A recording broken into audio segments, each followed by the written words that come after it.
Dear Diary, hi, welcome back po ulit sa The Ursa Diaries.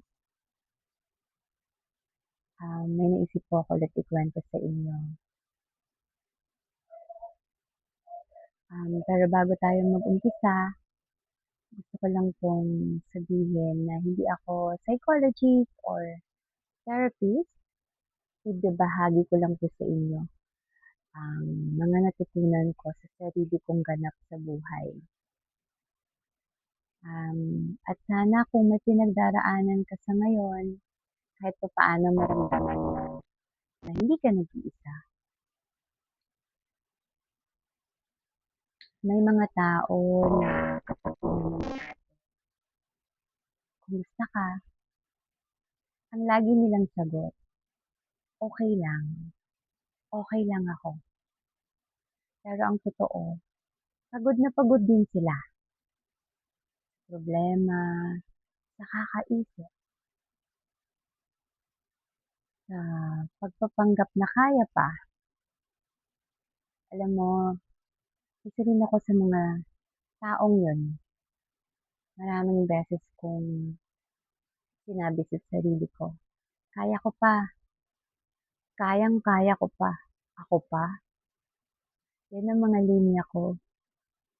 Hanggang sa dumating yung araw na napagod na pala ako, naubos, napuno.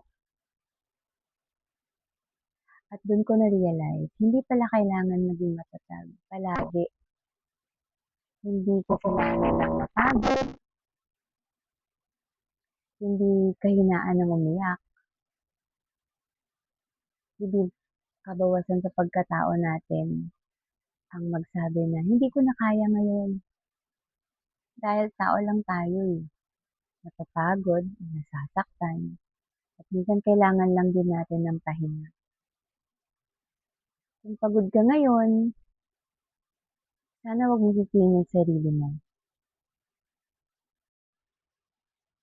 Tandaan mo, hindi ka robot. Hindi mo kailangan maging matatag araw-araw. Pahinga-pahinga rin, ika nga.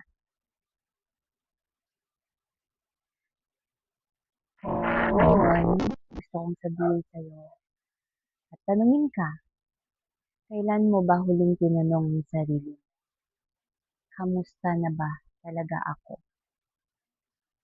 Magandang masagot natin yun para malaman kung gusto tayo, yung totoong tayo.